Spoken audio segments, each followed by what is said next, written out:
Lynnete White was always on the embankment, whatever the weather, whatever time of year it was, there you would see Lynnete White.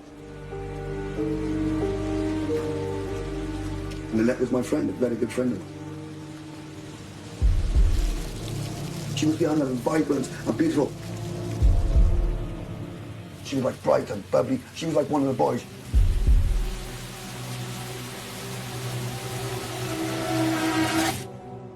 I miss her so much, you know, I do. 20-year-old Lynnete White was found brutally stabbed to death on St. Valentine's Day. A mutilated body was discovered at this flat in the docks area of Cardiff. When Lynette's body was discovered, detectives were appalled by the savagery of the attack. She'd been stabbed more than 50 times, her throat cut almost from ear to ear. Lynnete was just such a lovely person. So young. She had a whole life ahead of her. Lynette's death was horrific. Her body was found hacked, slashed and stabbed almost beyond recognition in a flat above a betting shop in Butetown in Cardiff. People outside the docks, they didn't like Butetown. Docks was a very hard area to police. It shook that community, and people wanted answers. Everyone wanted to know who killed Lynnete.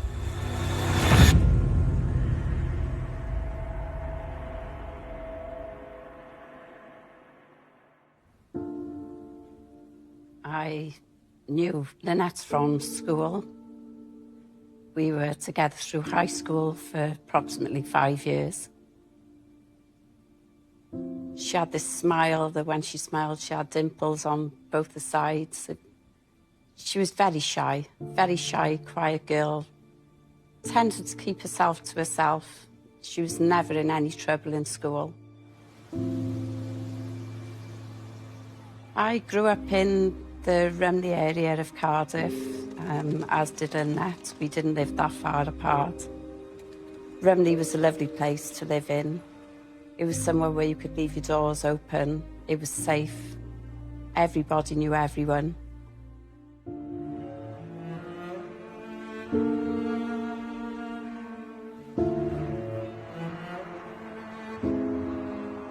Butetown was actually known as a very rough area. It's definitely somewhere that you wouldn't want to walk at night by yourself. I remember passing through there when I was younger with my father in the car, and you would have the girls lined up on the streets. And I remember thinking to myself, how can they do that to themselves? But then I don't think a lot of sex workers have got a choice. It's not what they want to do. It's what they had to do just to get by.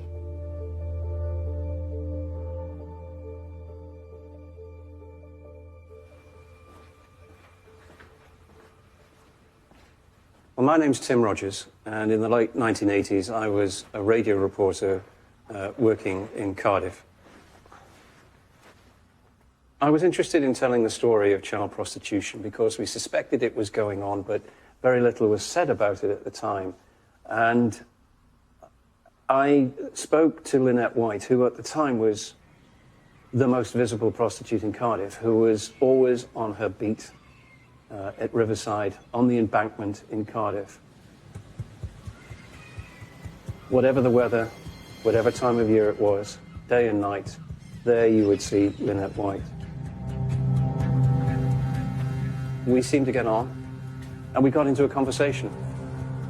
And we spoke for about an hour or so. And she told me something of her life. I thought at the time how old she looked for her age. A very sad encounter. Very bedraggled figure.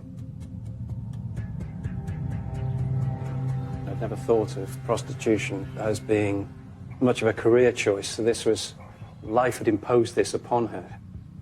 She left school without any qualifications. She needed to make money. And so she sold all that she had. and that was the cellar.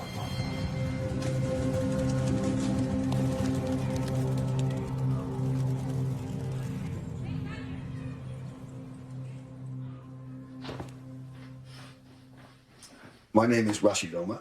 My full name is Harun al-Rashid Muhammad Ali Omar. It's more like a title than a name. I was born in Cardiff, Tiger Bay. Cardiff born, Cardiff bred, never lived nowhere else. And yeah, Lynnete was my friend, a very good friend of mine. She had to leave home because she was having trouble in the house, so she had to get out of there. And I think she wanted to be a nursery nurse. I can't remember what it was, nursery or midwife. I can't remember what it was specifically, but you know, she explained to me, you know, like that, and I was like, you know, blown away. You know, she said, like, and she's like, "I'll be doing this now, everybody, for you know, the next year. I've got to do what I got to do so I can be financially stable, blah blah blah, so I can get back to doing so and get my place." You know, geez, Louise, how like circumstances can determine the situation you're in. No matter who you are or where you come from, you could be beautiful, you could be intelligent, whatever. Circumstances sometimes force you into situations, and that's where she was, in a forced situation. She wasn't there by choice. The prostitute, da-da-da-da-da-da-da-da. No, she was a struggling, stressed out girl with problems, dealing with the problems, the only way she knew how. She had an aura of sadness about her. Others say that, you know, she could be fun and she could be lively, but the person I met seemed like a shell of a human being. Certainly not a 20-year-old girl who'd, you know, got all her life before her. It was as if she'd lived that life many times over and looked at me through tired eyes. It was a grim, dangerous, exhausting life. She knew she was at rock bottom, trying to survive. And she knew that she was vulnerable. And she knew that she was at risk. I couldn't get my mind around it, you know? And to think that could happen to her, because it was so brutal, it was very, very, very, very traumatizing for the whole community. It's not to say that there wasn't violence in Butetown, that bad things didn't happen in Butetown. Bad things happened in many other communities. But this was on a different level.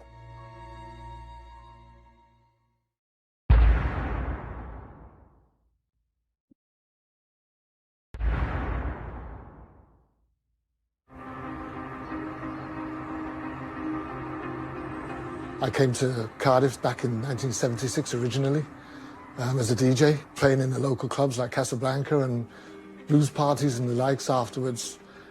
And I found a welcoming that was unusual. I suppose you could say it was a family community. Everybody knew everybody. People kept their doors open late into the night. And I fell in love with the city. It was, you know, poor, but really an amazingly tight-knit, welcoming community. I was born in Cardiff in the docks. It's a good community. And we all get on really good, you know. Can't think of a better place to live than here.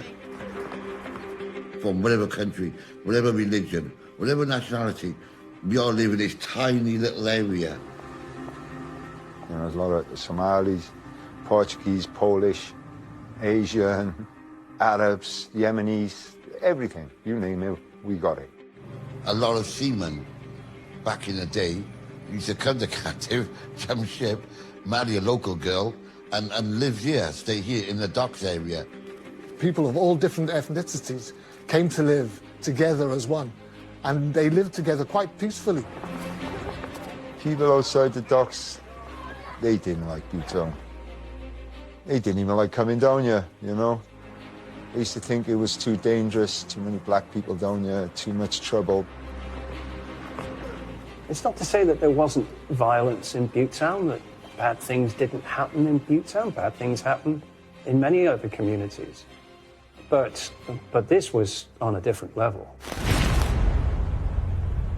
When Lynette's body was discovered, detectives were appalled by the savagery of the attack.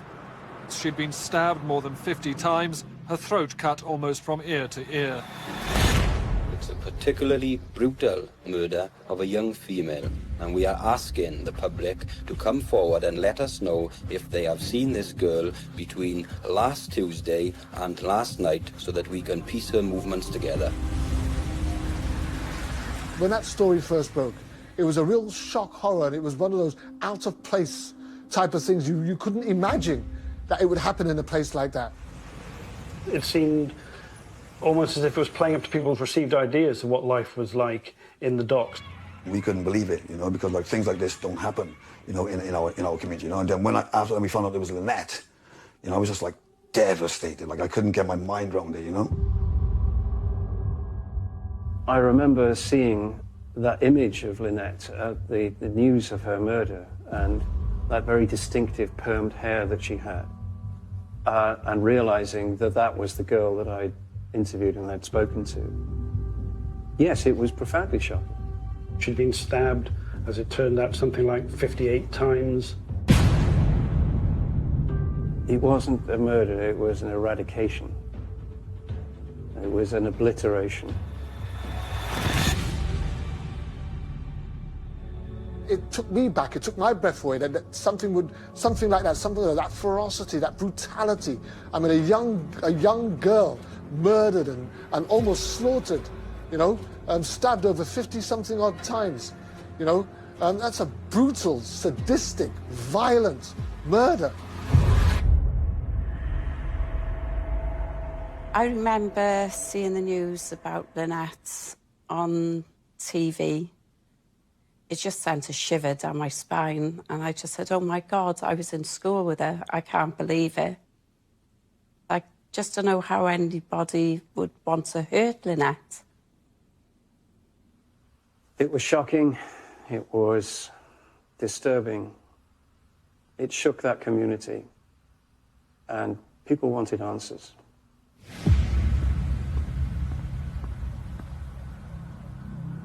I knew from the beginning that there wouldn't be nobody from the community would do anything like this. Murders were few and far between in South Wales at that time, and mercifully they are to this day. So any murder, regardless of the circumstances, attracted a lot of attention. This was something that really people found very disturbing. And they demanded answers. They wanted to know, who's done this?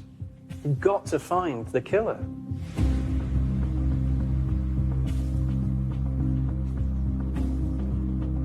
When a woman's murdered, you know, the first person you look at is always going to be the partner. Sadly, women tend to be murdered by their partners. So the first person the police wanted to interview was Stephen Miller. Lynette's boyfriend, Stephen Miller, you know, we called him Pineapple because of the way he used to wear his hair. You know, he used to wear his hair up like that, and they come like you know, like the leaves of a pineapple.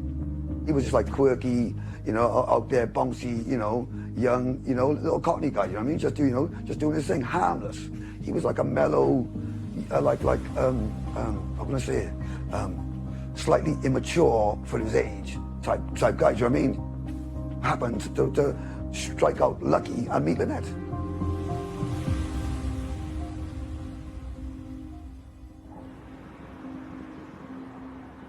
Stephen Miller was interviewed, and the police were satisfied with the explanations he gave, and therefore it would appear at the first part he was no longer a suspect. So the police let him go, and and moved on to look for other suspects. Information was coming in, certainly in the early stages of the investigation, quite rapidly. As ever with a murder case, there were sightings. A young girl said she'd seen a man sitting near the flat, you know, who appeared to be bleeding, so that was a suspect. I know they were looking for someone who was seen in the street or in the area with blood on his hands, distressed in James Street, and the photo fit was done.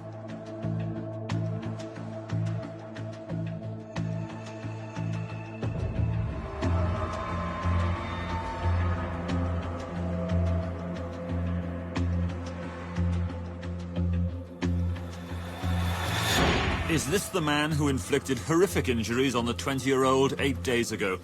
Police think that if he isn't the man who actually wielded the blade countless times, he certainly knows something about it. The police did come up with a photo fit of a Mr. X, which was a white man, possibly in their 30s, but fairly typical looking. It wasn't, wasn't the kind of picture that made anyone think, oh, I know who that is. But it was a starting point.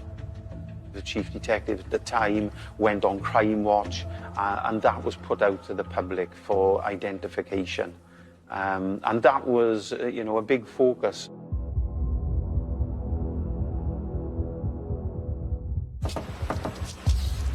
The police are now mounting a huge hunt, talking to everyone in the Dockland area. We're conducting house-to-house inquiries. Can we come in and have a chat? Yeah. Police say they've been keeping an open mind on a motive for the multiple stabbing. The prostitute disappeared on Tuesday last week. Police want to know her movements between then and Sunday. We still, despite all the masses of information that we have, we don't know where Lynnete stayed from the Tuesday to the Sunday. Lynnete left her room on the Tuesday before last Sunday. Where she lived in that time and with whom are, say the police, keys to solving the murder. The anxiety in the community increased. Have we got someone in our midst here who's capable of doing that? Why haven't they been found yet?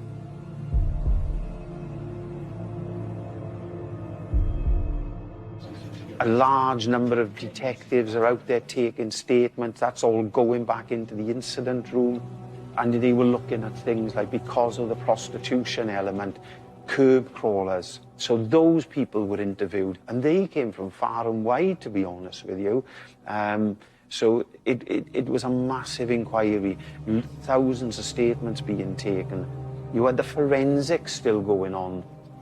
Obviously, the main amount of blood, the majority of the blood, came from Lynnete, but there was some foreign blood found at the scene.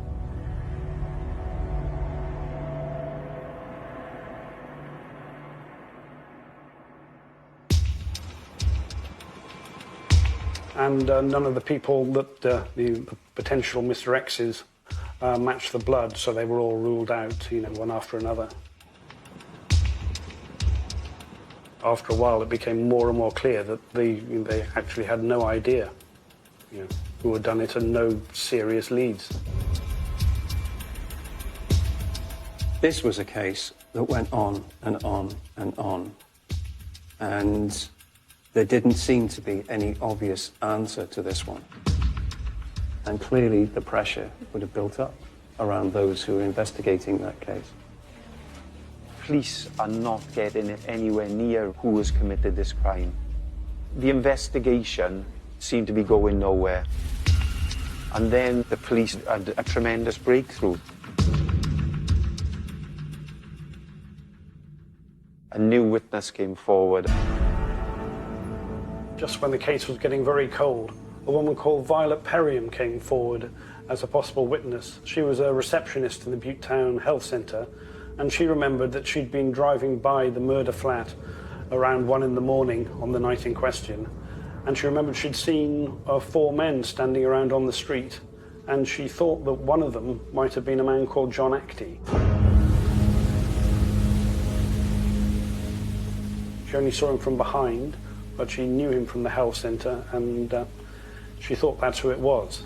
Now, the name of John Actie was one that immediately interested the police, who knew him very well.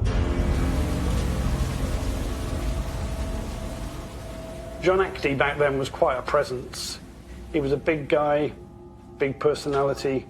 He was 6 foot plus, bullet-headed. He'd been an ex-rugby player, and you could really imagine he could have been a great rugby player. He would work doors, he would do debt collecting, but the police suspected that there was a lot more to him than that. They suspected him of really being Butte Town's #1 gangster, if you like. And they were forever trying to bust him. And more often than not, John had managed to walk free. Then, just a few weeks later, in a separate, completely unrelated incident, the police took a blood sample from a prostitute called Angela Pasila, and to everyone's astonishment, it turned out that her blood sample appeared to match the blood that had been found in the murder room, the blood that was presumed to be that of the murderer. So, of course, they hauled Angela Pasila in for an interview, and she gave a very incoherent statement, but she named a whole lot of people as having been somehow involved. And several of those people were well known to the Butte Town police. And at this point, the case took a whole new direction. The case switched from Mr. X to being a conspiracy of between sort of 5 and 7 men. The police had 9 months of groundwork, and they were able to make arrests and interview them.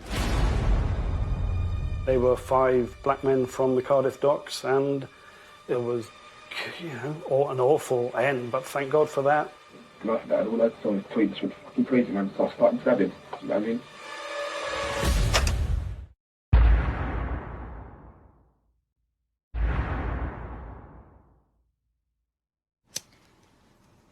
Anybody thinks police are stupid are stupid.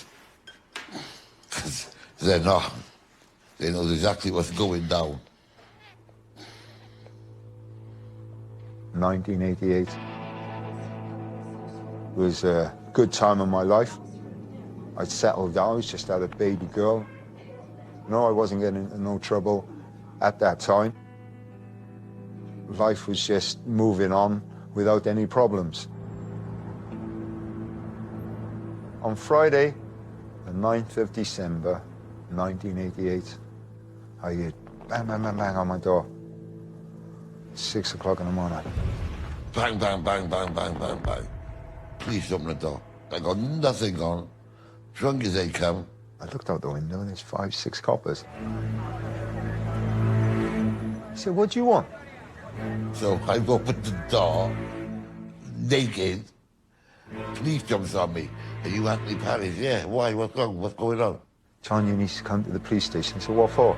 We're arrested you on suspicion of murder. I said, murder? Who's dead? Then they said to me, Lynnete White. It's to do with the Lynnete White murder.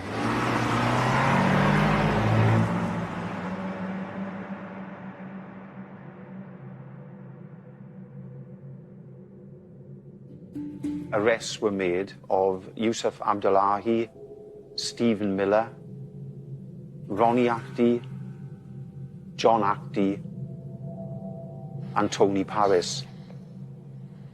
So they were then all interviewed in relation to committing this horrific murder.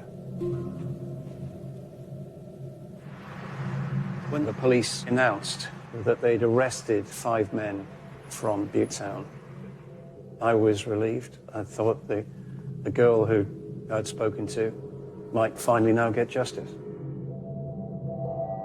So once the police had arrested the 5 individuals, they needed to corroborate the witnesses' accounts. You're in a police station with coppers who was determined to lock us up. They wanted to lock me up, especially. With 4 of them. 2 good guys, 2 bad guys. And so the 2 bad ones like banging tables and raising their voices. And you keep telling them the same thing. You don't know nothing. Well, then they come with some statements from Leanne and Angela. 2 girls, a girl called Leanne Vilde and Angela Pasila. You know Angela Pasila? Yeah, I know that. Do I know Leanne Vilde? And I'll say, yeah, I know that. Well, she said that you were there. She'd seen you there. These people that put you there, they're telling me I was in a flat. I was involved in a killing of Lynnete White. I don't even know these people. Maybe he was drugged up. Drugged up so bad, and not realize someone's being stabbed 50 or 70 times. Well, we don't know, John. I said, well, I do. I wasn't drugged up because I wasn't there. I know where I was, and I wasn't with them. I was in a Casablanca. And that's what I told them exactly. Where I was, Casablanca, working on the door. One of the nightclubs in the docks area was the Casablanca Club. The police knew that the 5 individuals visited there and knew each other from that. The firm I was working for at that time had a call to say that Tony Paris had been arrested in relation to the Lynnete White murder. I had dealt with Tony on a number of occasions, so I knew him very well. I used to do a bit of shoplifting in my community. I knew everybody's sizes and stuff. Like everybody, you gotta survive somehow. You know, you gotta put food on the table. I got arrested twice, I think. No aggro, didn't give me no trouble, no aggro. I just pleaded guilty. It was shocking to find Tony charged with so serious offence. I think when you work in a criminal practice, you frequently are shocked by what people are capable of. And one or two of the guys in the group had a hard reputation in Cardiff, so a couple of the names were not surprising to people. I've known John Ackley for a long time. I had met him through work. His father died while he was still young, and he was somebody from the age of 14 that was getting into trouble. Well, John wasn't my cup of tea. John had a bad reputation and a bad name. Where he goes in the night and what he does, he does.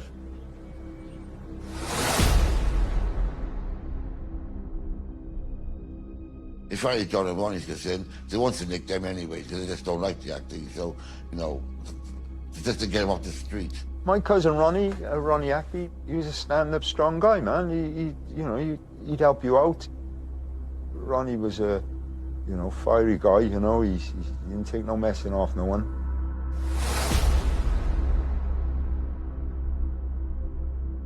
Yusuf Abdullah, he had a Welsh mother and Somali father. He'd grown up partly in Butte Town. He was frankly an angry man. He got into fights. He was a complex character. He'd also, for instance, for a while tried to work as a jockey and ended up coming back to Cardiff. At the time of the murder, he was actually working a straight job on a boat in Barry, doing general kind of labour and maintenance jobs. Stephen Miller would be a prime suspect for this because very often these sort of crimes are committed by people who know the victim. And so it wasn't a surprise to find him arrested. The police theory was that Stephen Miller, who'd been looking for Lynnete White for several days, had finally caught up with her and then had gathered together some of his mates to teach her a lesson which had got out of hand.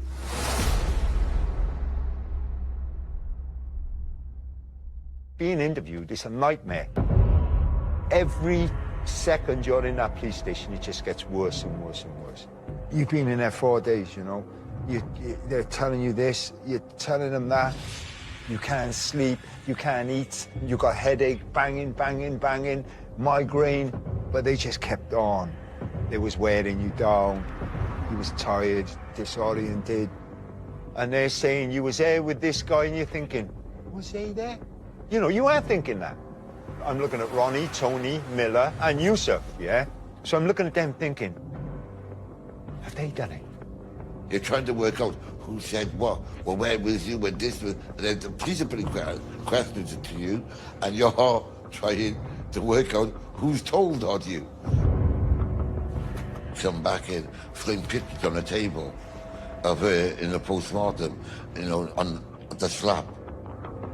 I pushed it off the table. I didn't want that in my head, but it is in my head because I saw it. And I can't get it out of my head. And he said, think of yourself, no, Tone. Think of yourself. Tell some shit on the other boys. That's what they want. That was scary. So they really focused in on Stephen Miller because, of course, Stephen was the one most, emotionally close to Lynnete White. I guess they believed that there would be a good chance of getting him to tell them the truth, finally. This was the police's one chance. Up to this point, all they had was really very circumstantial witness statements. They needed one of the five to confess, and that was Stephen Miller. You hold the key to this inquiry, or we're going to have the truth out of you. What do you mean, I hold the key? You know I don't you hold were nothing, there. because I was not there. Stephen, you were there. All 5 defendants had been interrogated for a number of days. All were denying any involvement in this murder. And then, quite shockingly, we were then told that Stephen Miller had confessed to the murder. And I think Leanne came in. She started shouting. She said something to somebody. As far as I could recollect, she said something to somebody. She ran out. And after that, all I saw was Toy just went fucking crazy, man. So I started stabbing. You know what I mean? And nobody could believe what had happened.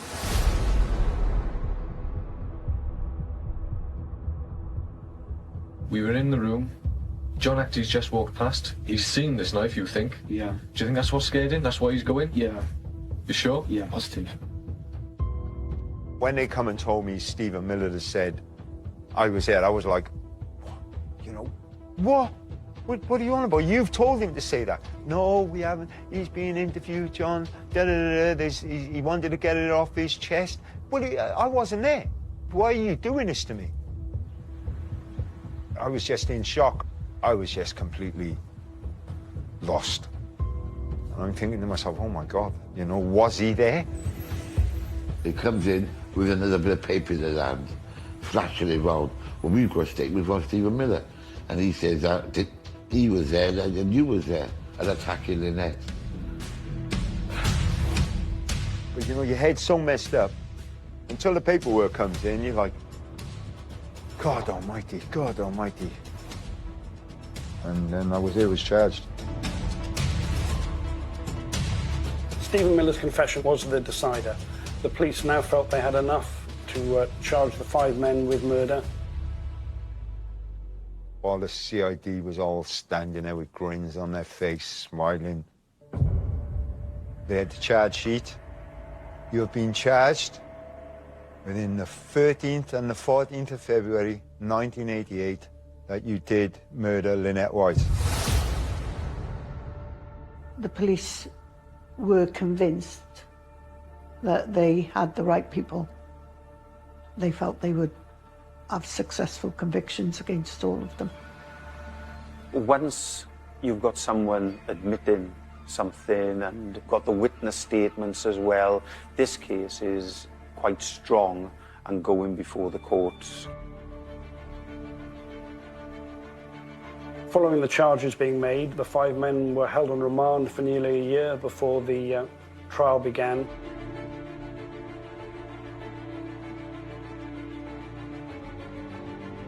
You know, we was in big trouble. We was on a murder charge, yeah? Then they sent us to Swansea, which was even worse. We're all black. It was a white girl who got killed. Swansea is white. When they opened this trial, the prosecutor put to the jury in his opening, you're going to see people that come from a totally different background. People in the docks area carried knives just as easily as you might wear your coat. To try and paint the picture of the people in that area all being violent criminals. The police was putting the accusation to me that we went to the flat. I was outside. Lynnete was screaming. Leanne Vilde, Angela Pasola, heard the screaming in their flat. Run across the road. I'm supposed to be standing in the flat at the top of the landing.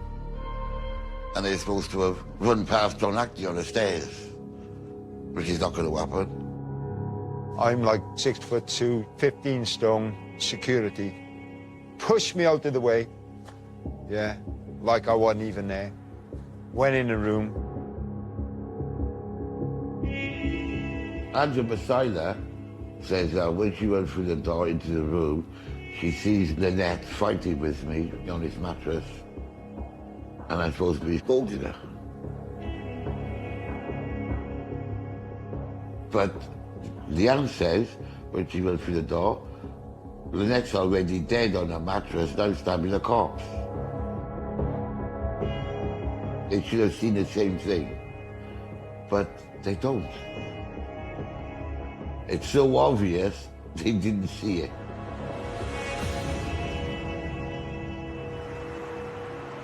Angela Pasila, her statement led to the two men who lived upstairs from the murder flat, Mark Gromick and Paul Atkins.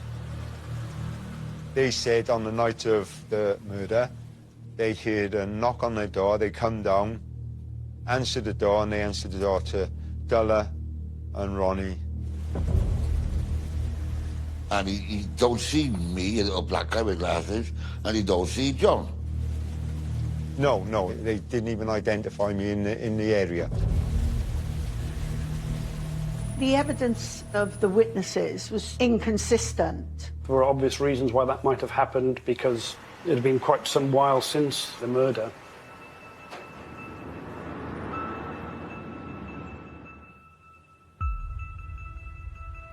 You know, that was their case.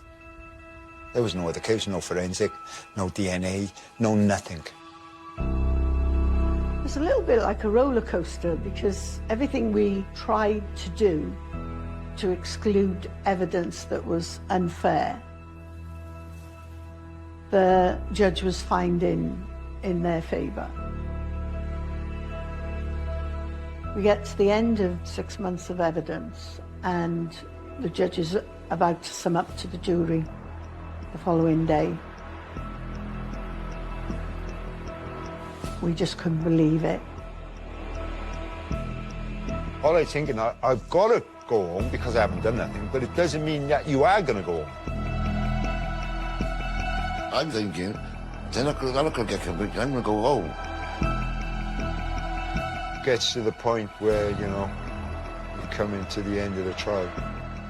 You've got everyone summing up is started, and then, lo and behold, the judge dies.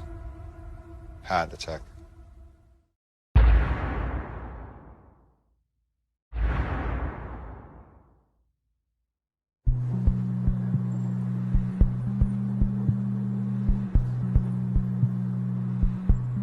The judge had died, and there was going to have to be a retrial.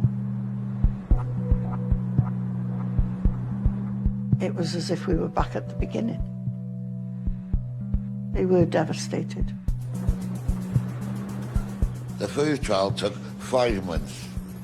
Out of the second trial, which should have been quicker, took longer. So at the end of the second trial... Where do you want me? The verdicts came in. We all went into court.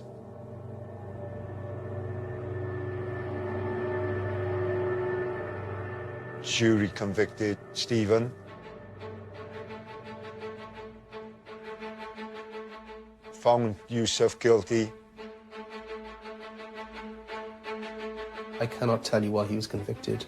I was convinced all along that he would be acquitted of this crime.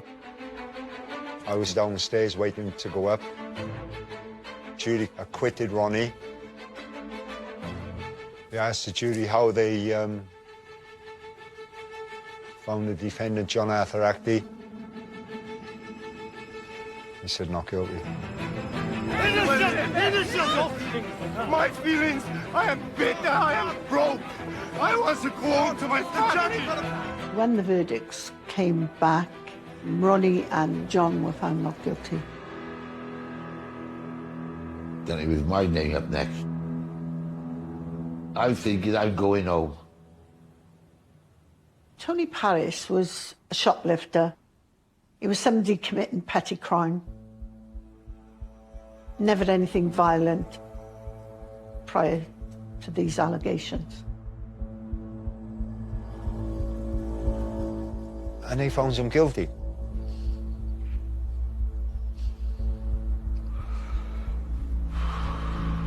When they found me guilty, I just froze.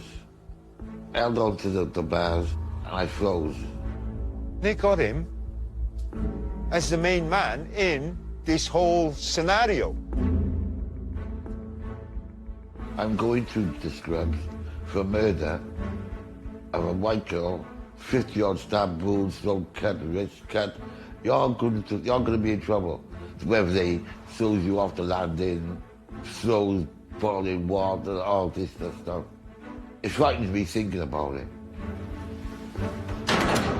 The three convicted men, Yusuf Abdullahi, Tony Paris and Stephen Miller, all had criminal records, but all three deny they're murderers.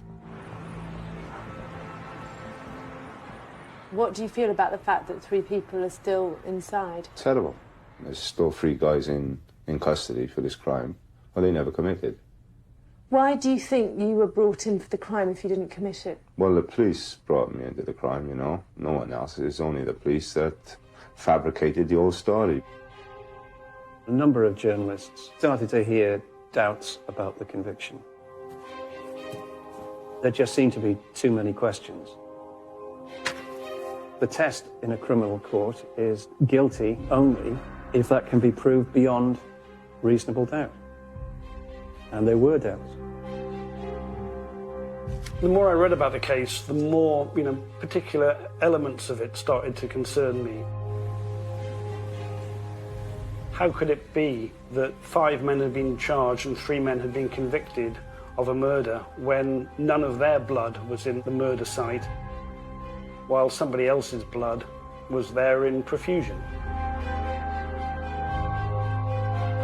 The difficulty I think that this investigation had was the place where this murder took place. People don't want to tell you everything about their lives because they think that the police would use that against them.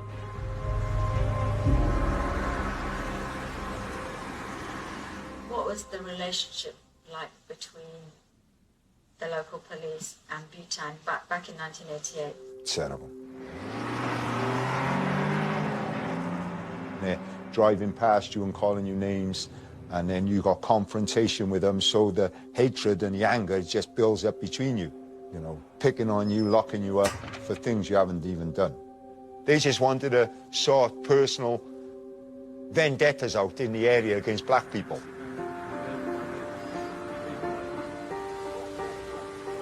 There was no forensic evidence linking any of the defendants with the murder.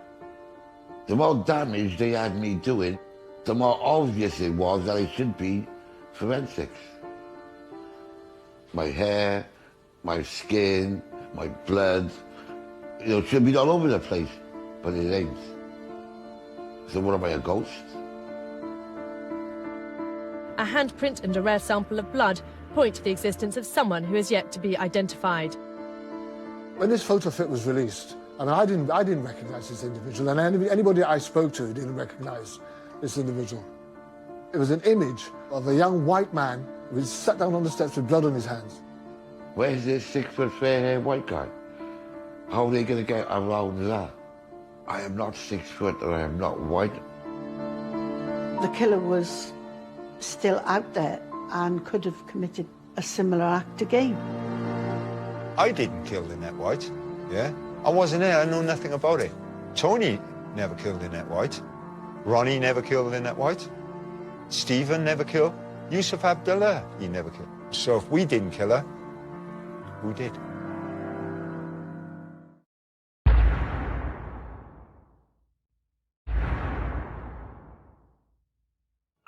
These are the 3 men who've become known as the Cardiff Three. Yusuf Abdullahi, Stephen Miller and Anthony Paris are all 1 year into a life sentence for the murder of a young prostitute. Lynnete White died in the Butetown flat where she met her clients. She was the victim of a brutal attack that left her body with countless stab wounds.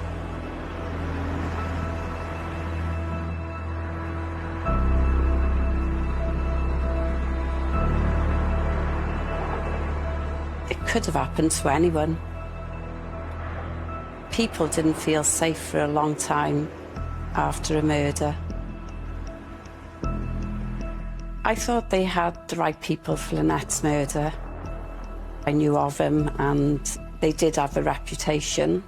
So when the names come out, I really thought the police had done the job. When a murder like this is apparently solved, people want to believe in it. They want to feel that the danger has been taken off the streets. I think there was a general feeling that the Cardiff Three were not sympathetic victims. You know, they weren't nice, upstanding citizens. All were denying any involvement in this murder. Obviously, there were 5 people charged. But Ronnie and John were found not guilty. My feelings, I am bitter, I am broke. I want to go home to my family. How convinced are you that the 3 people still inside are innocent? The police are looking for a white man. You know what I mean? From day one, you know, they showed us on Crime Watch that they were looking for a white man. So therefore, that convinces me that they're innocent without even going into the evidence. Doubt started to emerge about the conviction that wouldn't go away. It should be forensics. My hair, my skin, my blood, you know, it should be all over the place, but it ain't. So what am I, a ghost? None of the forensic evidence found at Lynnete White's flat relates to the defendants. A handprint and a rare sample of blood point to the existence of someone who is yet to be identified. If you're black and you're from the docks, then you've got no chance. They just wanted to sort personal vendettas out in the area against black people. They had the opportunity to lock us up, and that's what they've done.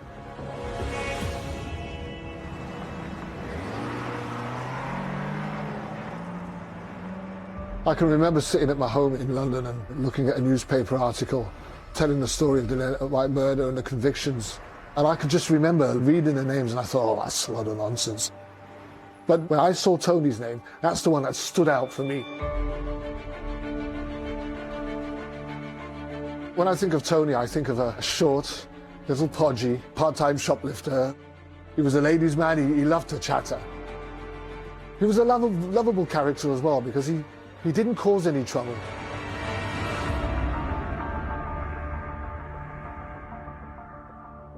I can remember telling my sister that I was going to work with scrubs, and I'd never been in jail. I was so scared, it's just not real. Little black guy from Wales, going to an English jail, there's going to be trouble.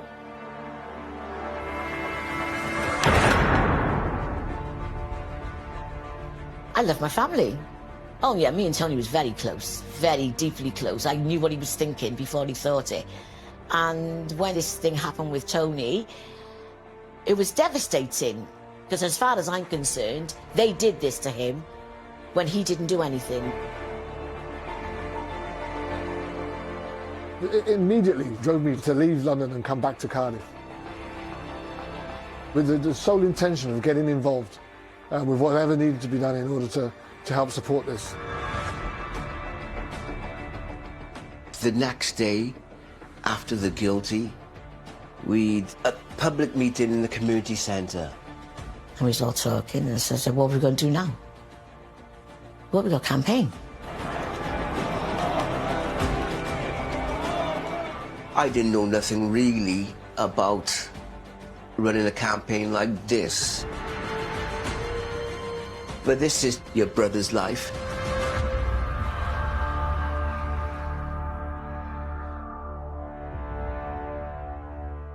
The campaign had a lot of work to do. There were still plenty of people who believed that the police had got the right men. We quite quickly got ourselves into a very active movement. The Reverend Al Sharpton, he was a big civil rights campaigner, a major activist, a big player in the world of Black Power marches.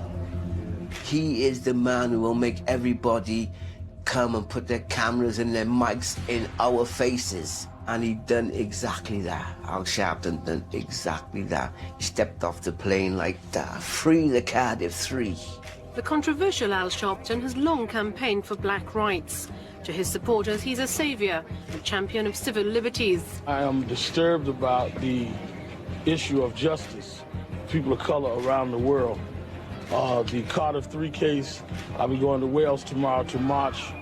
It seems like all over the Western world there is not the capacity to take the rights and the humanity of black people seriously. It's only a matter of time before you go to court and you're going or you're staying.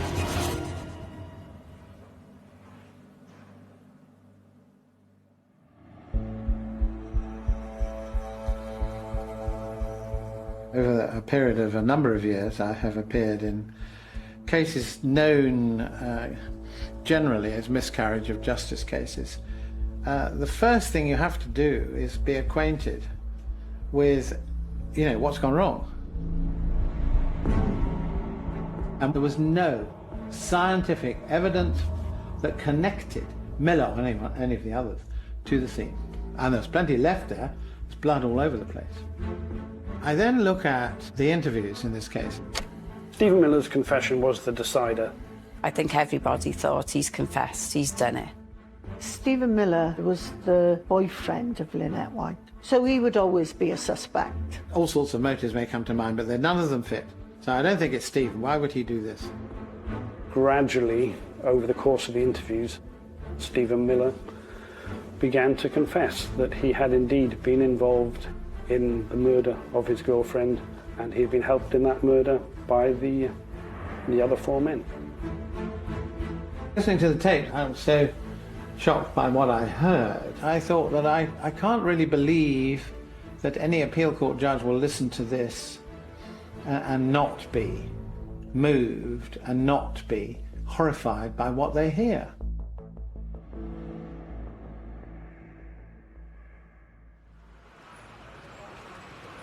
We borrowed a minibus and a whole pile of us went down to support during the appeal.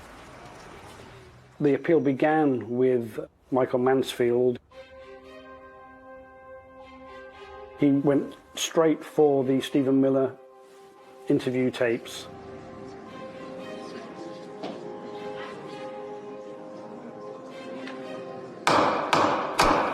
You saw Tony Paris stab Lynnete at least 15 times. The moment they started playing the tapes in court, you could, literally hear a pin drop. And you didn't stop him? I tried to stop him, but he'd come to me. This was all novel for the Court of Appeal to actually hear an interview. And not just hearing it in its entirety, in its full. She's now been stabbed on the floor. He's threatened you with a knife. Yeah. What happened then? You're saying he kept on stabbing Lynnete until she lay on the ground? Yeah.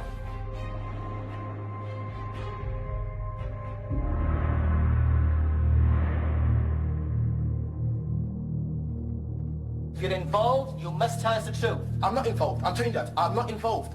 Well, why should somebody put you there? I don't know. I've been telling you over and over. I don't know. That's what I'm saying. I don't know. I don't know what they put me in it for. Once you start playing the tapes, the crucial ones, you are mesmerized, almost transfixed by the nature of the questioning. They could lock me up for 50 billion years. I said I was not there. Because you don't want to be there. No, I was not. You don't want to be there. I was not there. As soon as you say that you're there, you know you're involved. I was not there. You feel yourself involved in the pressure of an interview room in which these officers are just assaulting you mentally. And you go, wait a minute, what is really going on here? You know you were involved in it. Involved and I wasn't there. Yes, you were there. I was not there. It's probably one of the most harrowing things that I've ever heard. The way that they were questioning, the way that they were taunting him, terrorizing him. And you were there at the head of that, on the window, looking over your so-called girlfriend that you cared for. You didn't care a tuppenny for her. Why do people confess? Stephen Miller, IQ of a person of 11, so he's very vulnerable. He was faced with allegations of a brutal murder of somebody he knew very well and with whom he had an obvious connection. The police themselves had constructed a case which they were determined to bring home. You hold the key to this inquiry, or we're going to have the truth out of you. What do you mean I hold the key? You know I don't you know were nothing because I was not there. These interviews took place over 4 days, and there were 19 interviews, occupying 13 hours. Now that's a lot of time. When you feel there's no way out, in the end, I can understand why people capitulate. Miller's barrister, Mansfield, for 2.5 days was talking this case. And at the end of that, he sat down.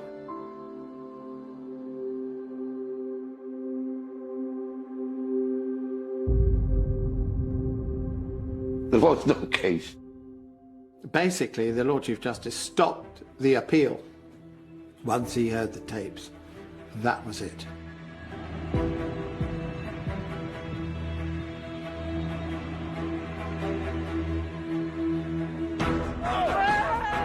After 4 years in prison, they walked free from the High Court to the cheers of their supporters. The case collapsed after the 3 appeal court judges criticised the way police carried out interviews with one of the men, Stephen Miller.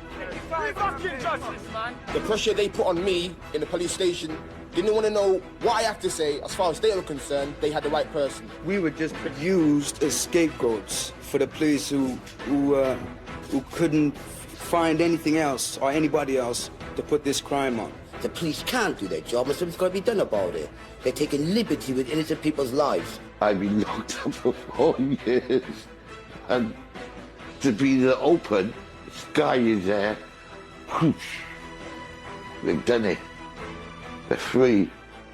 And then when you get home, go to the lounge and the lights goes on, poof.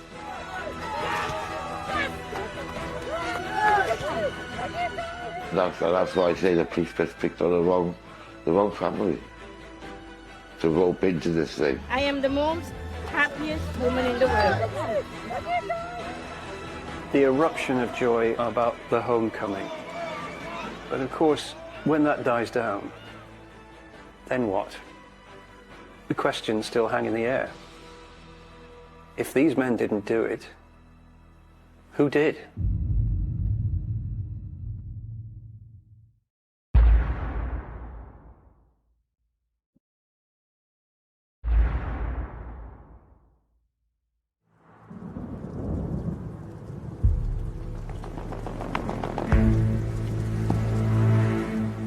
In the red light district where Lynnete White once worked, Cardiff prostitutes continue to ply their trade. Many are now worried that their former colleague's killer may still be at large. You can't get back to the life you had before you went to jail, because now it's all different ballgame. You know, you got that murderer attached to you.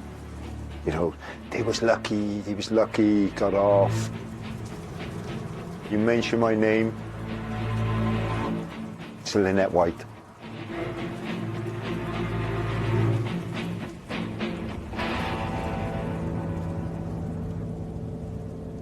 When I heard that the men had been released, I still felt that they had done it. I felt the police had done what they had to do and they had this proper conviction. It just felt like there was no justice for Lynnete.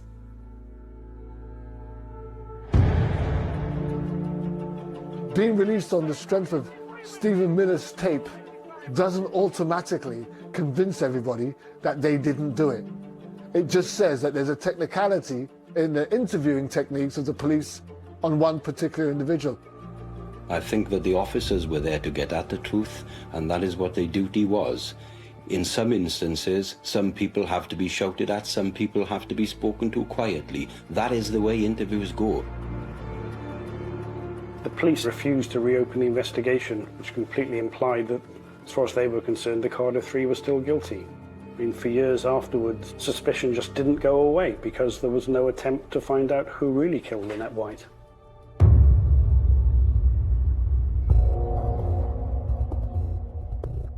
Lynette's father, Terry, was convinced that they were actually guilty. It was almost impossible for them to move on.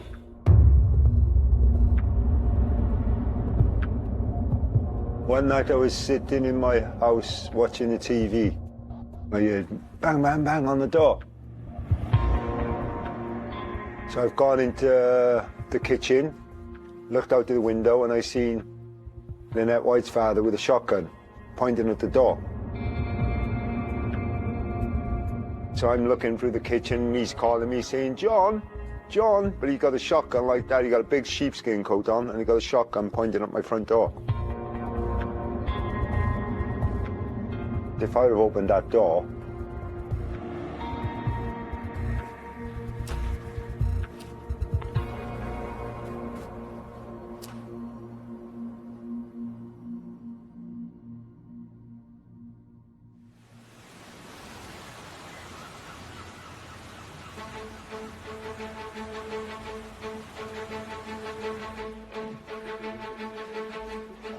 when I found out they was doing a new investigation into finding the killer, I thought, oh, great, you know what I mean? But we got South Wales Police investigating it.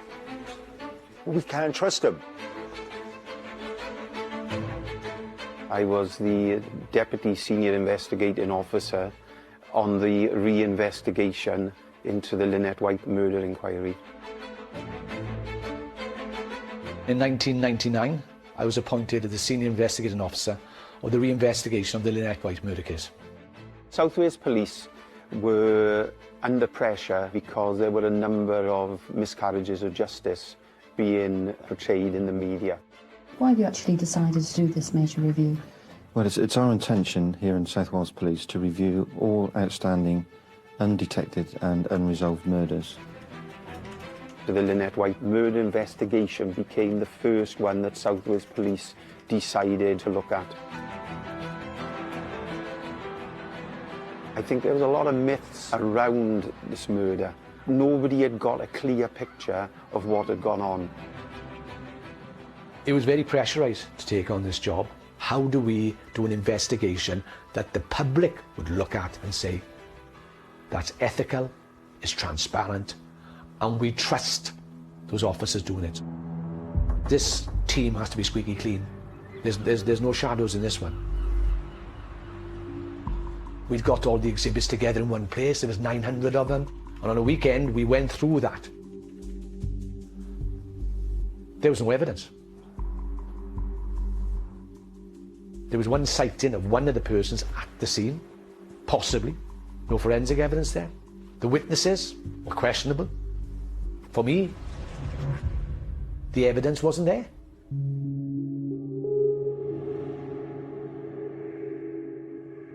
With the new technology in DNA, if evidence is there to be obtained, then we will obtain that evidence. What you want as your perfect crime scene for a murder to be detected? You want it inside, you want plenty of blood. It was inside with plenty of blood. Then why the hell haven't we got any more forensic? I've been a forensic scientist for a very long time, specialising in cold case investigations. The police, first of all, asked us if we would review the work done in the original forensic investigation. We went to the scene one night, into the flat, to get a picture of what it would have looked like on the night of the murder. So we were looking at the blood patterns, particularly in the main bedroom where Lynnete was killed. The key thing in this case was that it looked as though the offender had been injured themselves during the attack and had left some of their own blood behind. What we were looking for was some more of this foreign blood to get a DNA profile out of it. We had masses of photographs of all the exhibits and the crime scene, and we'd look through them. I was in the room when a conversation was said, "What's that on the floor?" You've got the cardboard box, and on the floor was a cigarette wrapping. Have we got it? Well, of course we had it. Have we examined it? No, we haven't. There was quite a lot of blood staining on it, but this mostly was smeared. But there was one single stain on it that represented a spot that could conceivably have come from the offender. So this became known as Cellophane Man. We were now on a real hunt. We were getting somewhere. You had to focus on getting the profile. We were pretty desperate to find some more of this foreign blood. We decided that the skirting board would be a good place to go. Usefully, the skirting board hadn't fitted the wall very well. There was a little gap behind it, and some of the blood just happened to have landed on the top of that gap and dripped down. This gave us the full profile for Cellophane Man. Here we are now, 14 years after the brutal murder of Lynnete White, and we had a DNA profile. It was a massive breakthrough. It was incredible. Never had that feeling like that before. We had our eyes on the killer.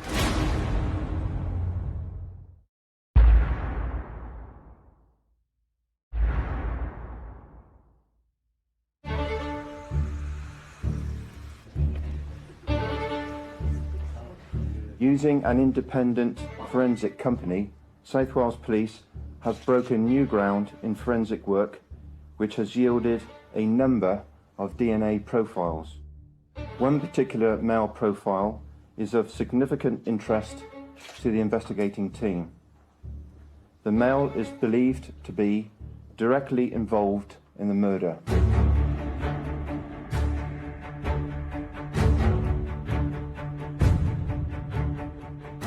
So obviously the first thing that we were asked to do was to check it against the Cardiff 3. Mr. Paris has come forward, volunteered to give his DNA this morning. I said, yeah, I'll take that, the test, but I've taken it in my solicitors. The sample that's been taken will go directly to an independent forensic scientist. I will accompany that sample from this office, and so this sample will never be in the police station. It's the only way I was doing it. Scared of the police, messing with it. They done their test. Come back negative. As far as I was concerned, that was it. But we knew it wasn't. So it ruled out all those individuals who'd been arrested before. There's only one thing that can get better than that, and that's to get the right person.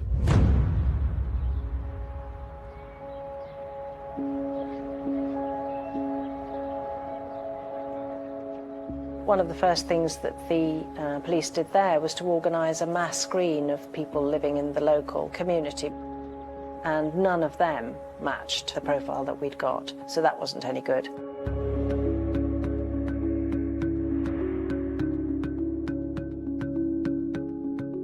One of the team put forward this issue as far as familiar DNA, where you can cross-reference to families and look at a particular individual from a family. There might be someone on the database who's related to the person who's, left this blood. Eventually, that sharpens the investigation to only around 600 matches in the particular area. I'm thinking, hold on, we're going to get him. 600, we'll get him. And this is where we focus then on comparing the DNA against particular individuals. And we hit on a family, and a family matched it in nearly every feature. And one of these profiles stood out head and shoulders above the other as being much closer to Cellophane Man. 14-year-old juvenile offender. And I thought, wow, what's going on here now? Clearly, he wasn't the person who committed this murder. Then the police started looking at his family. First of all, they looked at his mother, but it didn't match. They looked at his father's profile. What we did was to interview that gentleman and taken his DNA. And it was close, very close, but it didn't match. 1 minute you're on the ceiling, next minute you're on the floor. It's like a roller coaster. Then we were told that there was one member of the family who was estranged from them. There was an uncle.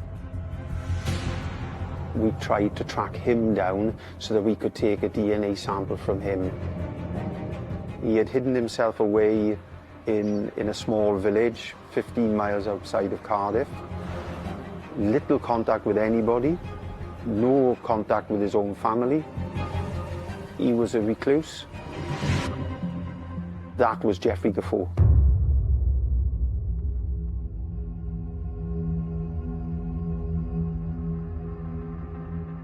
So 2 officers went out to speak to him. When they asked him for his DNA sample, he gave it, but he'd like to tell us that he had sex with Lynnete White days before she got murdered. So that started to ring alarm bells. The officers come back to me with the DNA sample, so we race that sample up so that it can be tested. And I suppose we were thinking at that time that this looks like a very good lead on what we've got.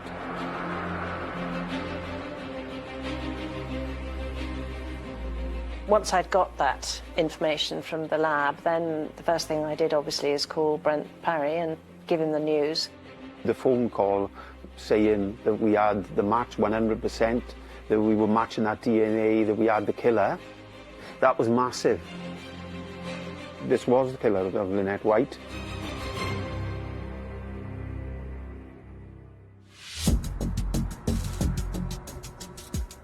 It was like main line coming through the veins. You know, we thought we got them.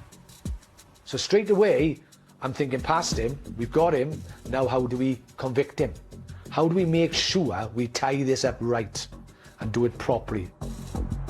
We were going to arrest him on the Tuesday morning, so we put a surveillance team on him on that Friday afternoon and watched him from the time he was in work. It must have been late that I came home, told my wife, went out to get a bottle of wine, we sat down, sort of a lovely feeling it was of we've achieved something. I went home that evening, and a short while afterwards, I had a phone call from the surveillance officers telling me that Geoffrey Gaffo had been to a number of different shops and he's bought paracetamol. That was ringing alarm bells. I remember saying, well, he's either got a terrible headache or he's going to do something really silly. The decision was made to send the surveillance team into the house, and they didn't get no response. So I said, we need to get in there with the firearms teams. So they broke the door down, they found him inside. It was clear that Geoffrey Gaffo had taken an overdose. We were determined that he wasn't going to evade justice again. He'd done it before, he wasn't going to get away with it this time. An ambulance was called and Geoffrey Gaffo was taken to hospital in the ambulance. And I was told that he'd made a confession to the ambulance operators in relation to his responsibility for Lynnete White's death. He said that he'd been waiting 15 years for this and he deserved to be punished.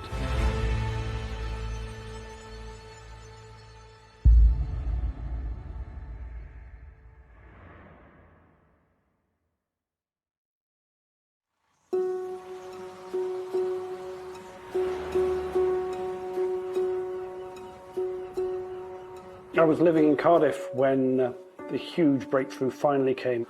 It was an extraordinary thing to hear on the local news that a man had finally been arrested following a DNA match. One day, I walked down the road to go to the shop, and I could hear one of the boys calling me, waving the newspaper. I could hear them. They got him, Tone, they got him, Tone. And when you saw the first picture of him, he was an exact composite of the photo fit that was generated 15 years prior. He was released from hospital, and we were able to take him straight to the police station.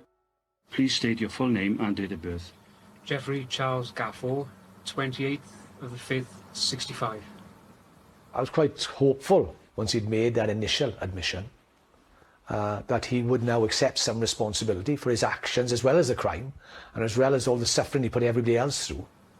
The reason for this interview is because you have been arrested for the murder of Lynnete White. We were confident that we could convict Gaffur. We had an airtight case, and the evidence was overwhelming and compelling.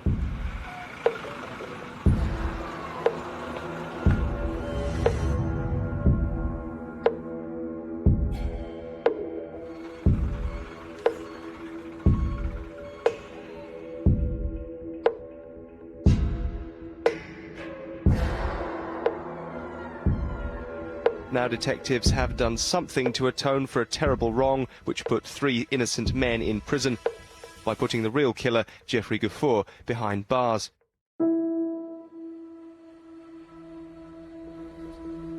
Oh my God, it was the... Oh, Jesus God. Oh my God, I didn't think I'd cry so much. It was the best feeling ever, ever, to be vindicated. It's so hard to explain the feeling that finally everybody, unless you're born on Mars, knows it was nothing to do with you, just like you said in the first place. This guy done it. I remember seeing it on the news, and they showed a picture of Gaffur, and he looked cold. I can remember just looking into his eyes on TV, thinking to myself, how could you have kept quiet for so long? I couldn't help feeling for the men who were being wrongly convicted. It was like one of them bittersweet moments, you know, because I was happy, but I was bitter, you know, that he took Lynette's life. I was still more upset about her dying than him being nicked. I think that all the lives this guy ruined, do you know what I mean? Because he ruined lives, this Gaffur, you know what I mean? Words cannot express the impact that Lynette's death has had on our family and the torment we've been through over the past 15 years. We miss Lynette every day.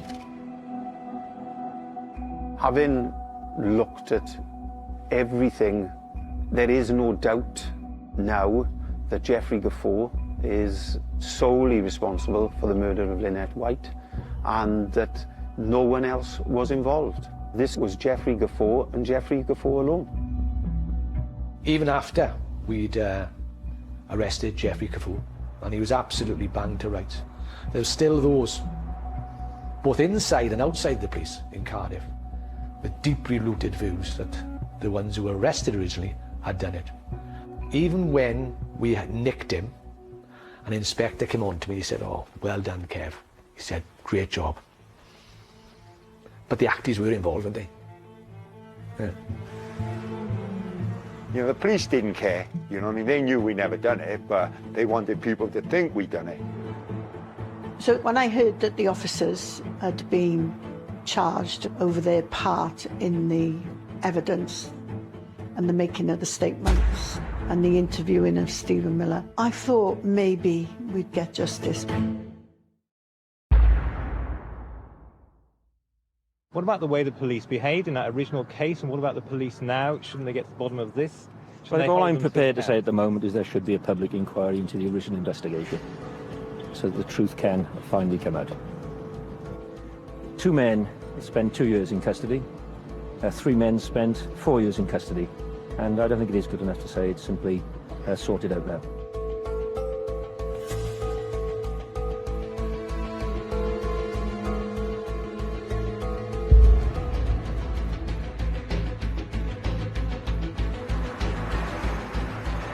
I was glad, you know, that it was arresting these coppers, solicitors saying to us, the evidence we got is unbelievable. You're looking at them and you think, Jesus God almighty. This is Jeffrey Gaffur. He confessed to murdering Lynnete White in her flat in Cardiff in 1988. But in those intervening 15 years, police had pursued and wrongly convicted 3 others for the murder. 8 of those detectives who've gone on trial for conspiring to fabricate and manipulate a case against innocent men. When I heard that the officers finally had been charged and were going to be going to court, I thought maybe we will see some justice. We got the police charged with various things, and we had to go to court in Swansea and give evidence against the police. I was traumatised, yeah, definitely re-traumatised. Back all over the same stuff all over again.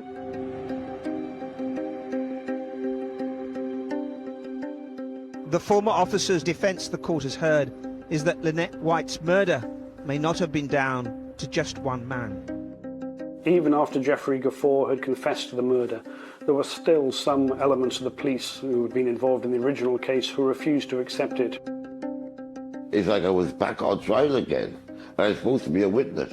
They cross-examined us more than they cross-examined them about us being there in the flat. How can that be?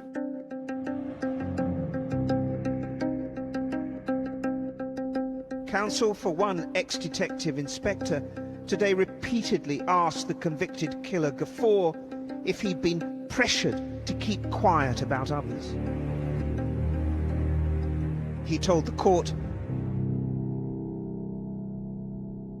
the murder was down to him and him alone. They're barristers saying we was there with Gaffour. Come on now. I said, John, it's blatantly clear what they've done. The whole country knows what they've done to us. How could they not be found guilty? I just knew whatever ever happened, these coppers are not going to get convicted anyway. Do you know what I mean? No matter what happens, you know, they'll get out of it in one way or another, and that's what they've done.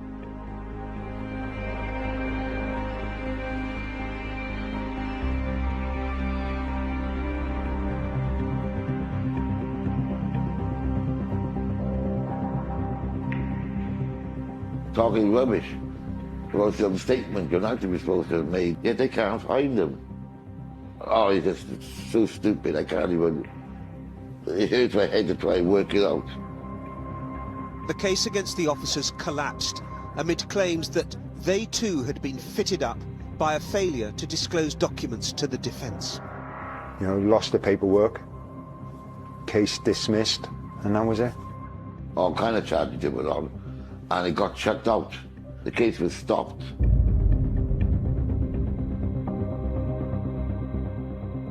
The prosecution threw in the towel. The accused walked. Millions of pounds had been spent, and the biggest police corruption trial in decades never made it to a jury to decide on innocence or guilt. That trial just stopped because the prosecution had lost evidence that was then, once the case was thrown out, recovered. Late this afternoon, the Independent Police Complaints Commission announced the documents said to have been destroyed have now been found in the care of South Wales Police.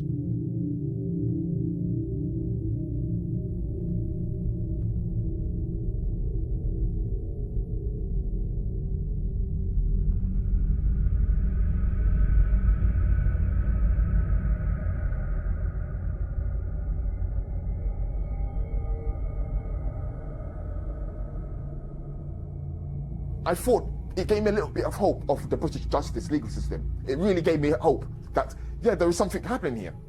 Somebody is listening. Now, it's kaput. I have no faith. No faith.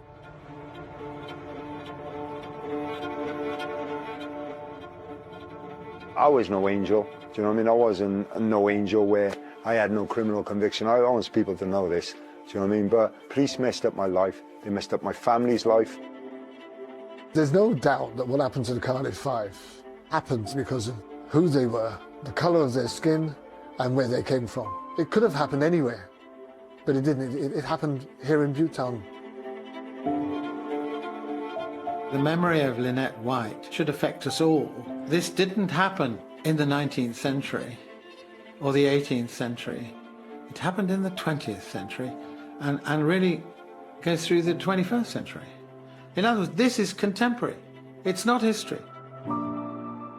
2 of the original defendants have since died at a young age. But the 3 remaining all have terrible, terrible health problems, trauma as a result of this. It's ongoing throughout that 30 years. It just never ended.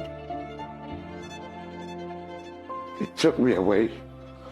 He wants people to think that I could be involved in something as gruesome as what I went to jail for. And that falls on my father's head.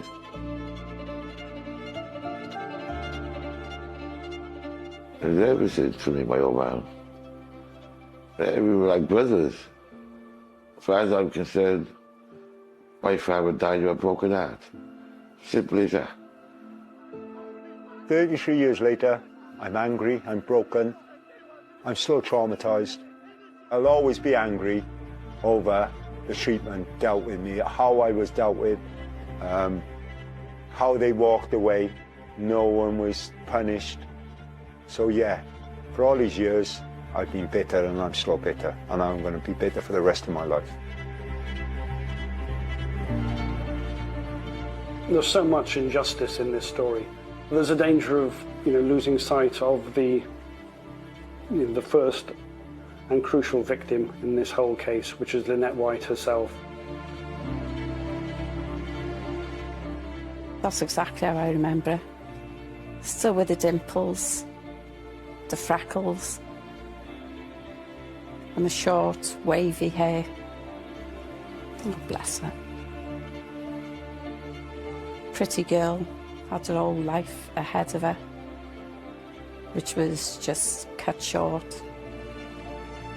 Such a waste of a life.